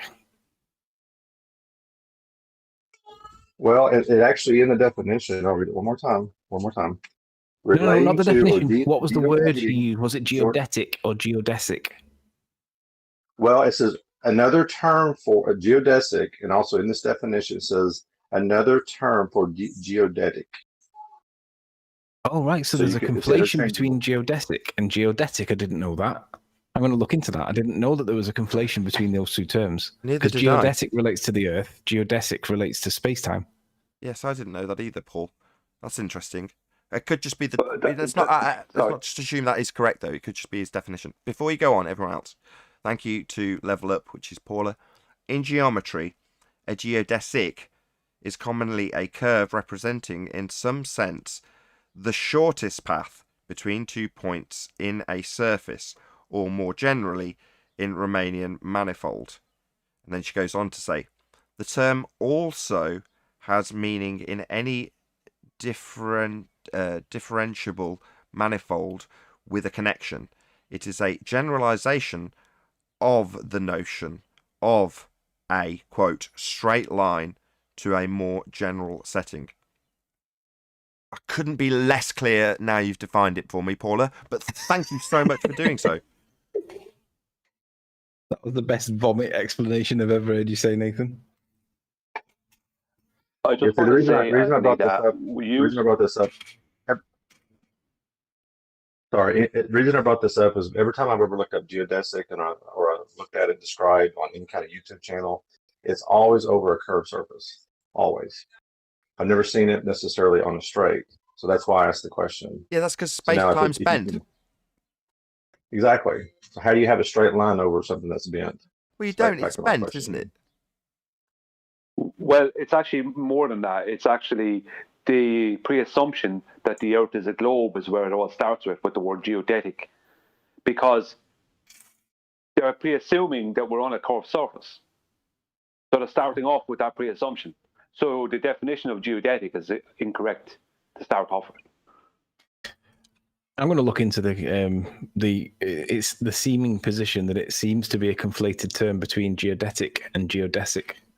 The way Paul gave that definition, he was describing geodetic, but the word, that's why I asked him to clarify what was the word he was using, because it sounded like the word he was defining was geodetic, but I think he was meaning to cite the meaning of the word geodesic, and they're not the same, but they seem to be a conflated word now. So that's going to something I'm going to look into.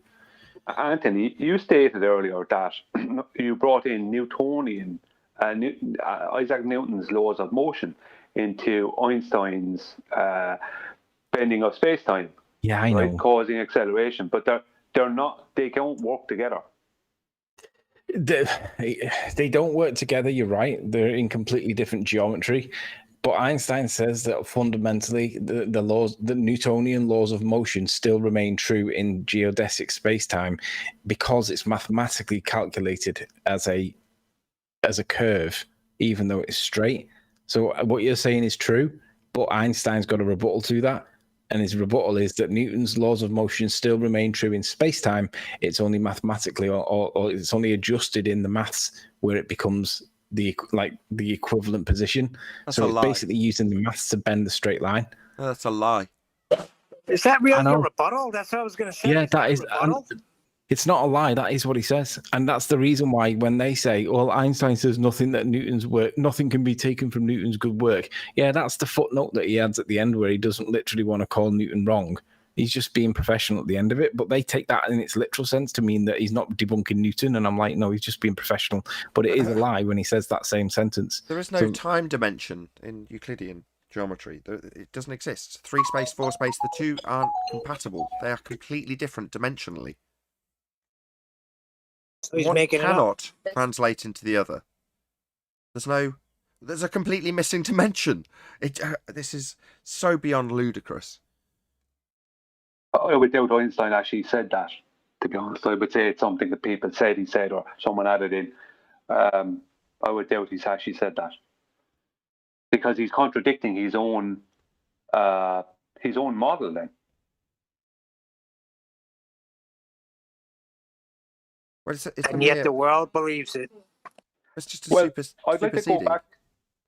Sorry, Nathan. Sorry. No, I'm just saying he superseded it, right? Einstein superseded the 3-dimensional description of mass attracting mass, and then moved on to a paradigm where you have 4-dimensional length, breadth, depth, and time being calculated to give an explanation to orbits, but that bending of a fabric known as space-time has nothing to do with and is incompatible with the notion of mass attracting mass. Now, that notion, presumably they realised long ago that it was debunked by gas anyway, which is why they relinquished it in the first place. Now, the fact that it still lingers 106 years later is because there are certain things within the heliocentric religion that require an explanation of mass being pulled to the centre of a sphere Earth, and therefore they haven't relinquished it fully. Doesn't mean that it fits in pseudo-4 space. It doesn't. The two are completely incompatible. Where the ballers go wrong is they look at Einstein's maths, and within that he has Charles Vernon Boy's 9.8 M2. That's part of his field equations. But what they're forgetting is that what Charles Vernon Boy's calculated there was an acceleration. It doesn't. It refers to an acceleration. It doesn't refer to a cause of an acceleration, just an acceleration. So Einstein's basic theory is that we are accelerating up. We're always accelerating basically up the way. So the apple is met by the earth, as opposed to the apple comes down. The earth comes up to meet the apple, as opposed to the apple goes down to meet the earth, right? So where they're all confusing it is they are seeing the 9.8 M2 and they think he's talking about a force of gravity. No, he's speaking about an effect of acceleration. That's why he has the 9.8 M2 in there. It's part of him explaining mathematically the effects of acceleration that he believed was happening. It's nothing to do with a force of attraction. This is where Fight the Flat Earth, this is where his angle comes from, because what he does is he says, well, if there's an object accelerating, then there must be a force doing it, F equals ma.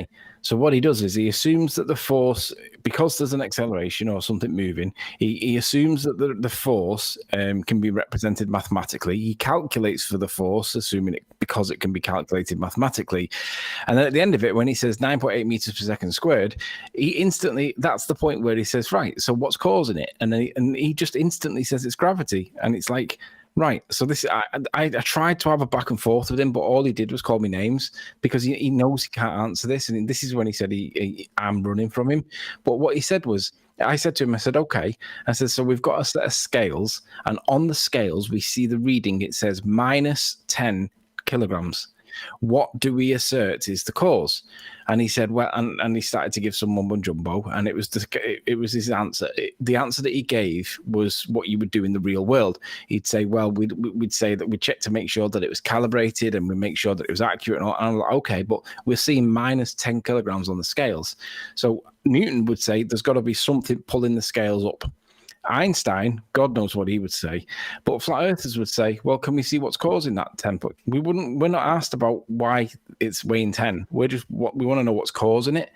But because we're interested in the cause, he's only interested in the calculation of the effect.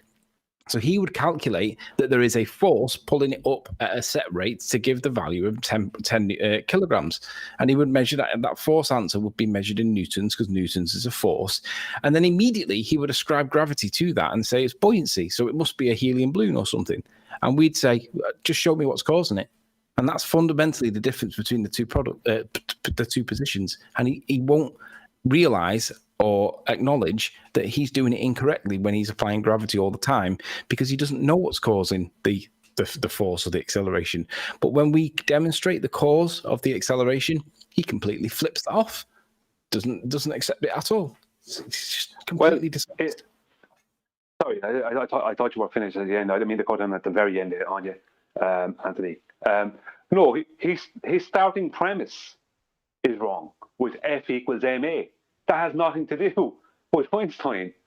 F equals ma has nothing to do with Einstein. Einstein's speaking about an acceleration. He's not speaking about a cause of an acceleration to do with a force of attraction. So he starts off with starts off in his head, F equals ma. Okay, that's solid. Now where do we go from there? No, that's completely incorrect when you're speaking about fourth-dimensional. Sorry, Nathan? Just a quick question. What's the m in F equals ma? Mass. What's that?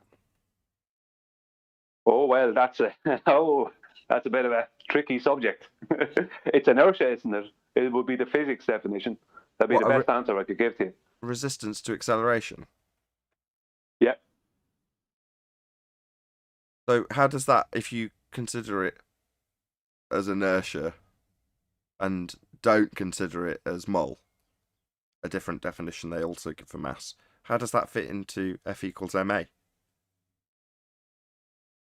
Yeah, it's like a force causes a resistance to inertia to accelerate. Kind of contradictory, isn't it? Yeah, if you've got an acceleration or a resistance to it in the description of the m, and it's equaling the same acceleration that you've got as part of the description of the m in the first place, when you're not describing it as mole, that's a big problem.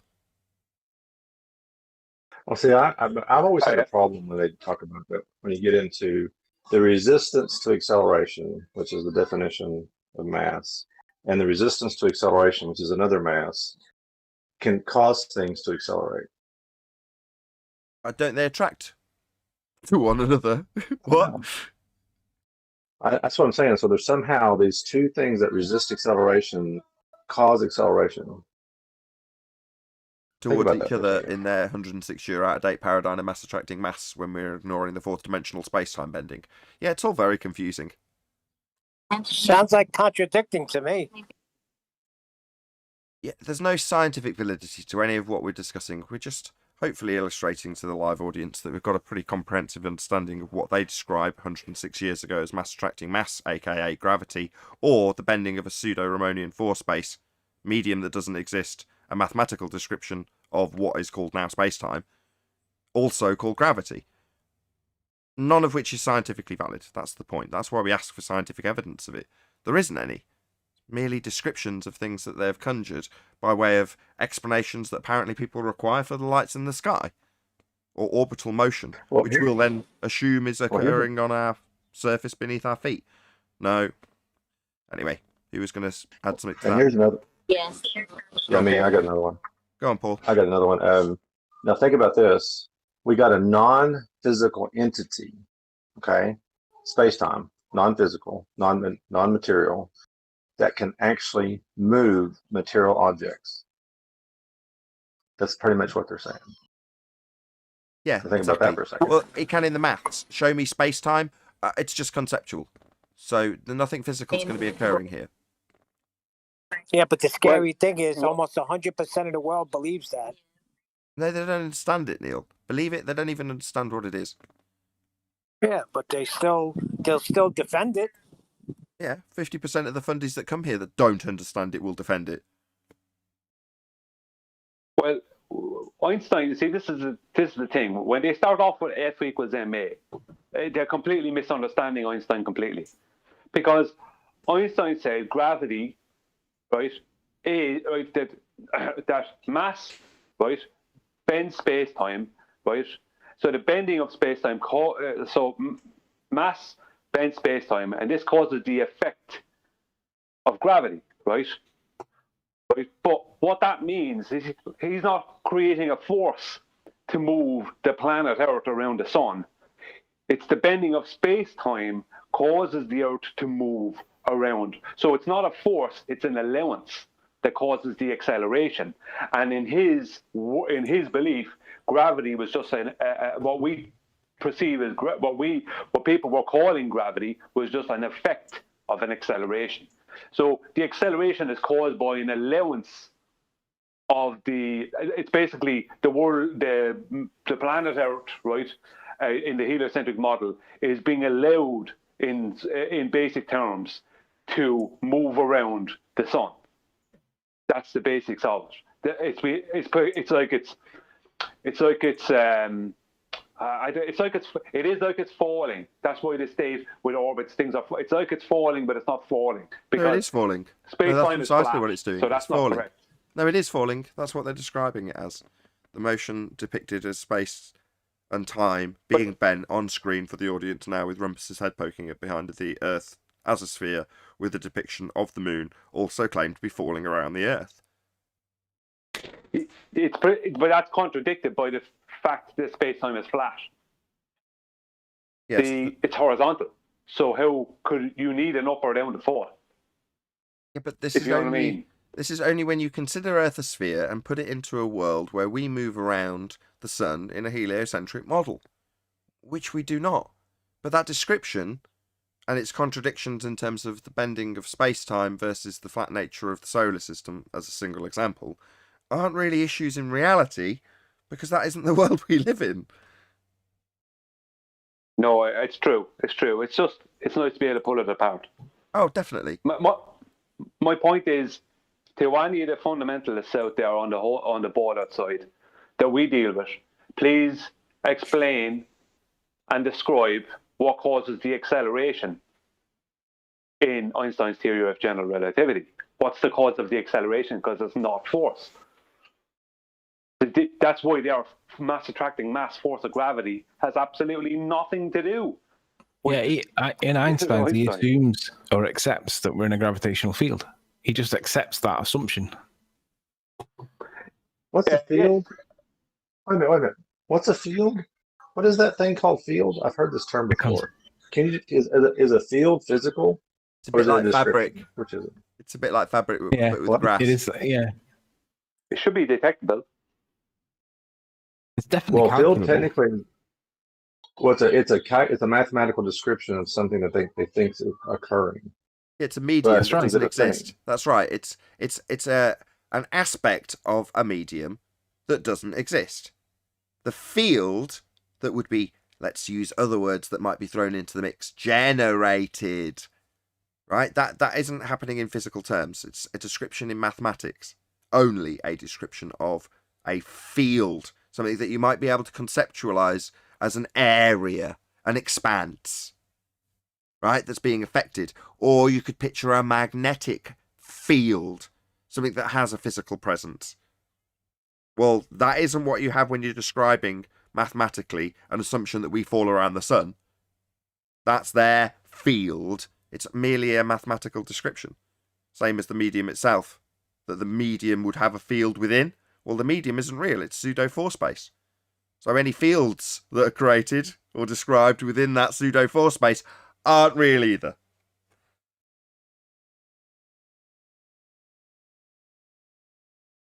Yeah, extra long show today, Chris Berry, because there was none yesterday, because I was too busy looking for cheap exhausts, which I didn't find.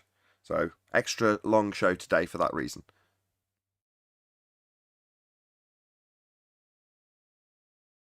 We will get through housekeeping as well. I'm determined, even if it takes all day. Woohoo! Well, here's something. I mean, I got this to the Globers a couple days ago on Discord, because when you talk about a magnetic field, right? It's actually, when they describe it, it's about the interaction between electrons. Okay. Well, it's the interaction of electrons. What happens in a vacuum?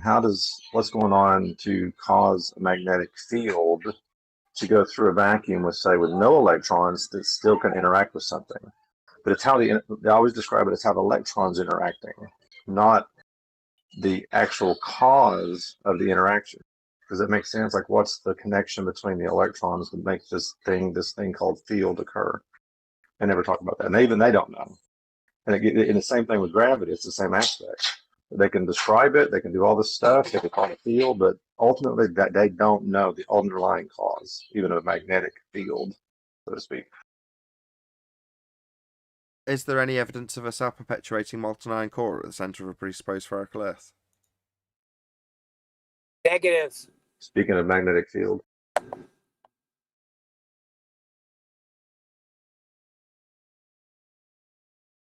Tumbleweed. No, we heard you.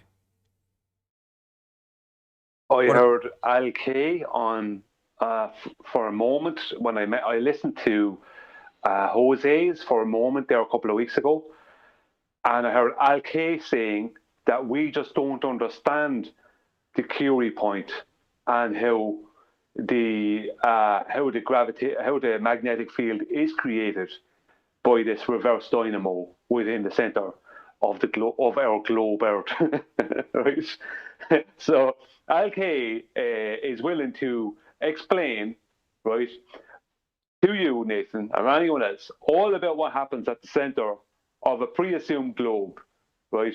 And he has all the mathematics to support this. Right, that is crazy. Right, he's going to deny the Curie point in the process. Sorry, Nathan. It's got to go to a math forum then. Yeah, good point. Calculating how much alike unicorns are with horses doesn't make them real. And giving me the maths and figures for his pre-assumption that we've got a molten iron core in the first instance doesn't prove a molten iron core. Can you repeat the question, Nathan? Any evidence of a self-perpetuating molten iron core at the centre of a presupposed spherical Earth?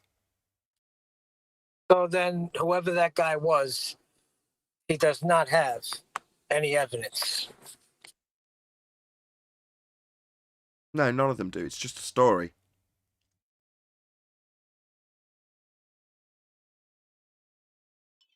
But you do know they've actually made molten salt in a lab that created a magnetic field. And I have heard that. And that has occurred, supposedly. That's nice. And And therefore, there's one at the center of a pre-spherical Earth, Paul. Oh, it's a salt, actually. It's not iron. It's salt. Right. That's what I was about to come in and say. They do create false equivalency demonstrations. That's all they have. That's all they've ever had. They never have an actual demonstration of their claim. Yeah, it's kind of a non sequitur fallacy. Any evidence you can have? Oh, come on, they know what it is. Go on. Sorry. Oh, those P waves and S waves seem to come up too when it comes to the multi-9 core, but I'm just saying, I'm not making any claim, but I've heard that too. Yeah, they got it wrong. P waves and S waves came from conspiracy cats. But you can draw a diagram of a circle and say that the P waves and S waves are working on that circle, right? Yeah. Yeah, but they got it wrong when they dug the hole in Russia. Yeah, they got it wrong 4 times. They made 4 predictions in seismology, and every single one of them was incorrect. So, not P waves and S waves then? No, not P waves and S waves. And remember, P waves and S waves are essentially squiggles on. You've seen seismograph paper, earthquakes. They're squiggles, right? That's the P wave and S wave measurement, and it's manifest on an analog graph. And that's how and it's subject to interpretation, personal, subjective interpretation. So one guy can look at it and go, "Ooh, yeah, that's proof of a sphere," and I'd look at it and go, "It's just a squiggle on a piece of paper, mate." That's the problem with it. Any evidence you can have gas pressure without the necessary antecedent of a container to press upon? No, that's nonsense. Which is the reason why conspiracy cats cannot ever come onto this show, because he can't demonstrate his claim. Well, wait a second. If he gets an answer from the next astrophysicist that he gets in contact with, then maybe he will come on the show. This is why conspiracy cats can't join the show. That's the bottom line. He can moan about it on his channel, saying that Nathan's this, that, and the other, but the reality is that's the only question you need to pin on him. Why? Because we all know that he can't answer it, will not answer it, and it debunks his globe. The guy's a fraud. It's as simple as that. Oh, I confused him with Simon Dan. Oh, so sorry. Did I miss any housekeeping questions, or is that all of it? The astrophysicist? No, we did distance. I didn't think you did any evidence of the any fields of how does it go? We did, yeah, we did that. Okay, then I guess we're done. Hooray! It only took an hour and 53 minutes. R value. Oh, damn. Good job you're here 10th, man. No. Good on you. We're still live. Any evidence of the R value? No. Black Swan.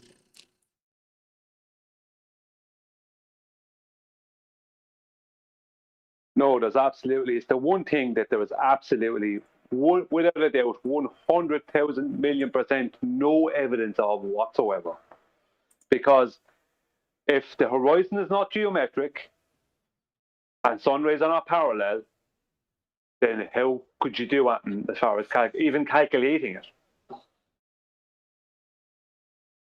Cool.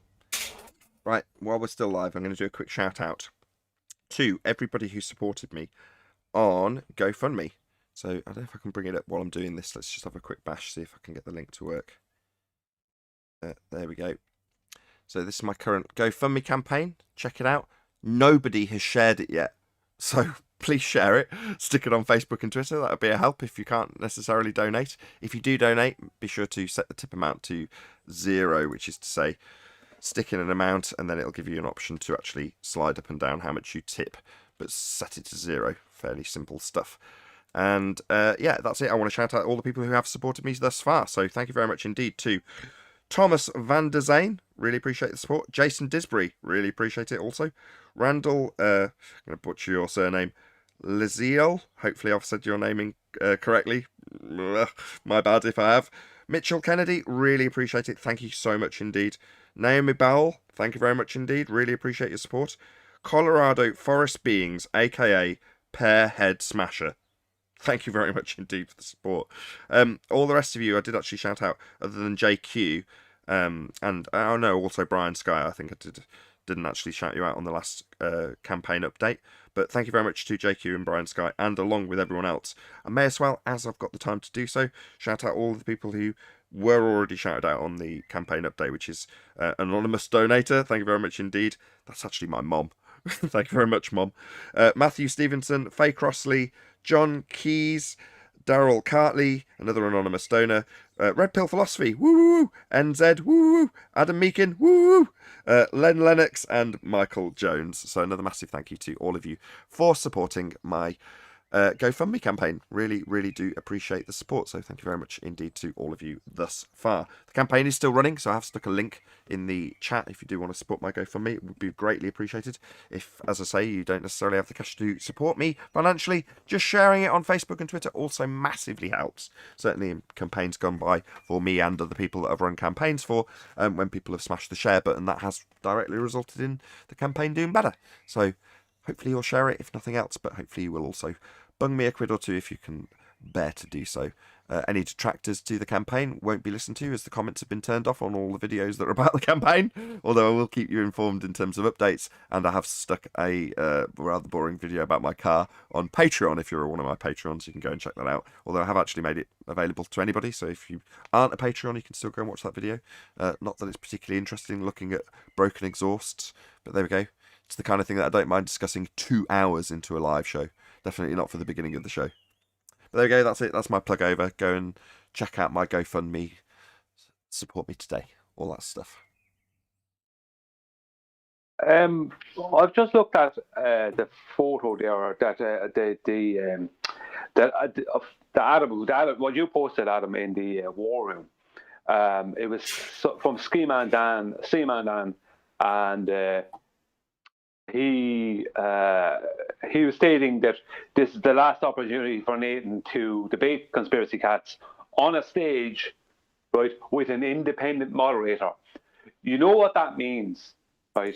It means there's going to be a moderator, right, involved, who has absolutely no idea, right, who is either a glober and does know, or is not a glober, just an ordinary person, and has no idea what a begging the question fallacy is, or what an ad hominem attack is, or any of these other fallacies that would be used. So as soon as the begging the question fallacy starts, and Nathan says, no, you're begging the question, this moderator is going to go, sorry, now you must leave him speak. And that's what's going to happen. And it doesn't matter what glober you're against. It's also a code. It's also a code for, we need you flat earthers on our channel so we can make money. As I said earlier in the live show, if you want to debate me, you can. In this case, conspiracy cats. If you want to debate me, as it seems to be clearly indicated by your compadre here, Simon Dan, then you can. Now, do I give a toss what Cats wants? No, I don't need him here. I can thank him all day long for detailing the awkwardness that is perspective, and have his fellow globe-believing idiots come here, as was the case earlier. What's the guy's name again? R.C. Meisty? Where's the diffraction limit in your Earth curve mass? Where's he gone? What's happened? That's what happens, right? Do I need Cats for that? No, I can thank him. Oh, and that's exactly what I'll do. But on the other hand, I run a public debate show, and any of you fundies that are inclined in my direction, which you clearly all are, you have a means of challenging me. And what's that? You don't like the means that I provide? Oh, well, without swearing, you can do the other thing.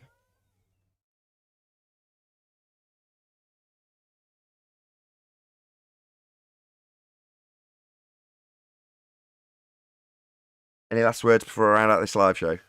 Thought there's going to be a barrage of people. Yeah, I agree with Anthony.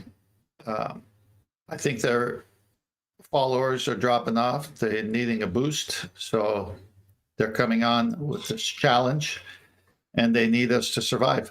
Totally agree with that.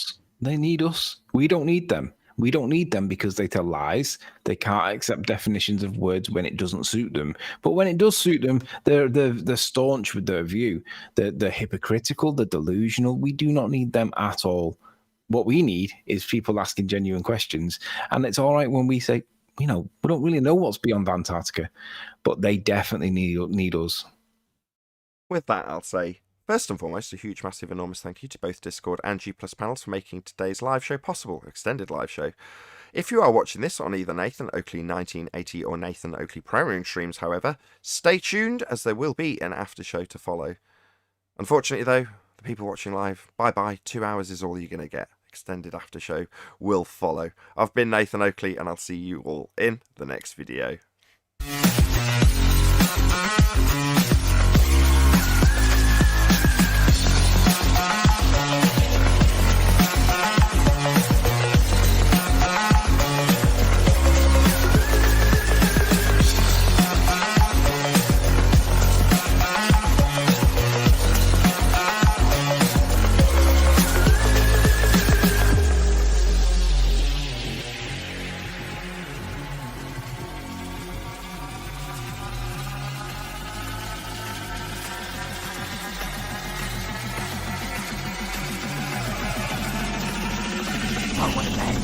What a lovely day!